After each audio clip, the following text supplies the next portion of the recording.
قرآن کی ایک آیت ہے جس کا ترجمہ یہ ہے، اور بعض انسان وہ ہیں جو اللہ کے سوا دوسروں کو اس کے برابر ٹھہراتے ہیں، ان سے ایسی محبت کرتے ہیں جیسی محبت اللہ سے کرنا چاہیے، اور جو ایمان والے ہیں وہ اللہ ہی سے سب سے زیادہ محبت کرتے ہیں۔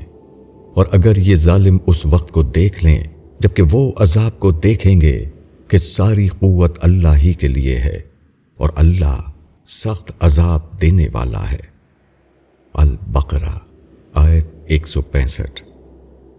آدمی اپنی فطرت اور اپنے حالات کے لحاظ سے ایک ایسی مخلوق ہے جو ہمیشہ خارجی سہارا چاہتا ہے، ایک ایسی ہستی جو اس کی کمیوں کی تلافی کرے اور اس کے لیے اعتماد و یقین کی بنیاد ہو۔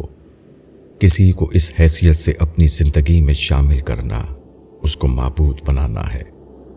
جب آدمی کسی ہستی کو اپنا معبود بناتا ہے تو اس کے بعد لازمی طور پر ایسا ہوتا ہے کہ آدمی کی محبت اور عقیدت کے جذبات اس کے لیے خاص ہو جاتے ہیں۔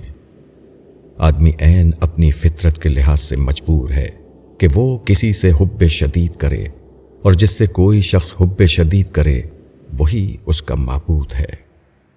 موجودہ دنیا میں چونکہ خدا نظر نہیں آتا، اس لیے ظاہر پرست انسان عام طور پر نظر آنے والی ہستیوں میں سے کسی ہستی کو وہ مقام دے دیتا ہے جو دراصل خدا کو دینا چاہیے۔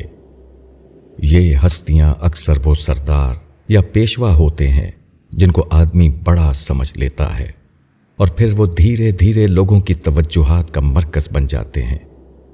لوگ اس طرح ان کے گرویدہ ہو جاتے ہیں جیسا گرویدہ انہیں صرف خدا کا ہونا چاہیے۔ آدمی کی فطرت کا خلا جو حقیقتاً اس لیے تھا کہ اس کو خدا سے پر کیا جائے، وہاں کسی غیر خدا کو بٹھا لیا جاتا ہے۔ انسان کے پاس کسی کو دینے کے لیے جو سب سے بڑی چیز ہے وہ محبت ہے۔ ایسی حالت میں یہ ممکن نہیں کہ کوئی شخص خدا جیسی با کمال ہستی کو پائے اور اس کی خدمت میں محبت سے کم درجے کی کوئی چیز پیش کرے۔ محبت سے کم کوئی چیز نہ تو خدا قبول کرتا اور نہ کسی انسان کے لیے جائز ہے کہ وہ خدا کے حضور میں محبت سے کم کسی چیز کا نذرانہ پیش کرے۔ اپنی چیزوں میں سے کم تر چیز کا ہدیہ خدا کو پیش کرنا صرف اس بات کا ثبوت ہے کہ آدمی نے خدا کو اس کے جلال و کمال کے ساتھ پایا ہی نہیں۔